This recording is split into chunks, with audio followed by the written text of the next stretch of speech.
फ्र्याक्सनलाई चाहिँ कसरी एड गर्ने अथवा सबट्र्याक्ट गर्ने सिम्प्लिफाई कसरी गर्ने भन्दा चाहिँ पहिला हामीले चाहिँ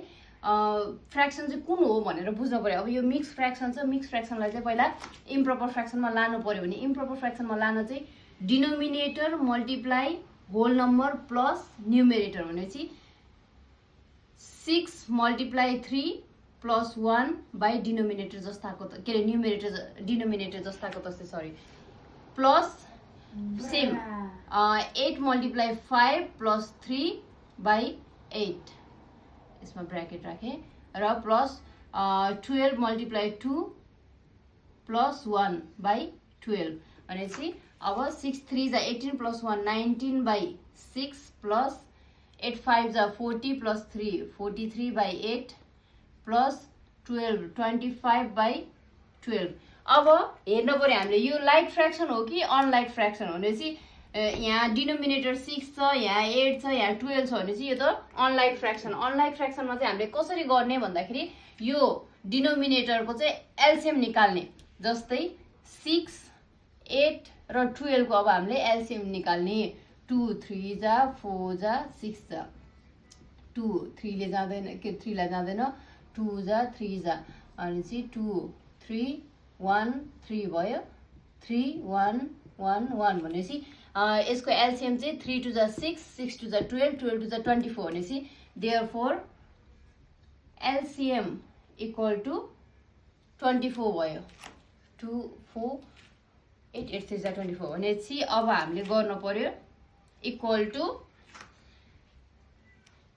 यहाँ चाहिँ एलसिएम 24 आएपछि हामीले डिनोमिनेटरमा चाहिँ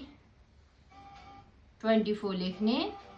अनि अब यो 6 ले यो 24 लाई डिभाइड गर्ने। 6 4 जा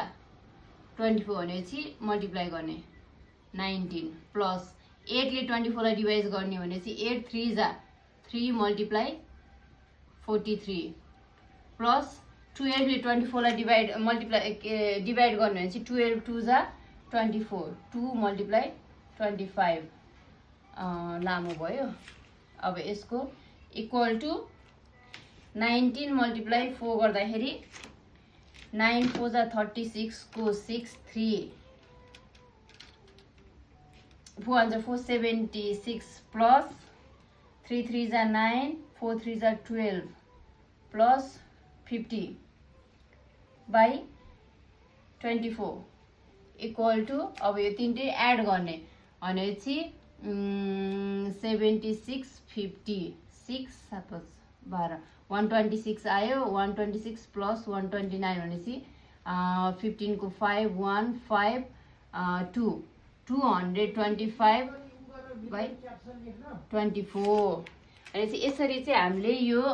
इम्प्रोपर फ्र्याक्सनलाई के अरे मिक्स फ्र्याक्सनलाई चाहिँ इम्प्रोपर फ्र्याक्सनमा लगेर त्यसपछिबाट डिनोमिनेटर हेरेर अनि एलसिएम निकालेर चाहिँ हामीले यसरी सल्भ गर्छौँ एडिसन अथवा मल्टिप्लिकेसन अथवा सबट्र्याक्सन जे भयो भने। अब यो अर्को इक्जाम्पल छ जस्तै यसमा चाहिँ यो चाहिँ सिधै लाइक फ्र्याक्सन भयो। डिनोमिनेटर यहाँ पनि 7 छ यहाँ पनि 7 छ भने चाहिँ इट्स लाइक फ्र्याक्सन। यो चाहिँ इजिली 7 अनि 7 अब लाइक फ्र्याक्सन भइहाल्यो 5 प्लस 3 गरेर 8/7 भयो। यो चाहिँ एकदमै लाइक फ्र्याक्सन हो भने चाहिँ एडिसन सबट्र्याक्सन मल्टिप्लिकेसन जे गर्नु पनि एकदमै सजिलो भयो।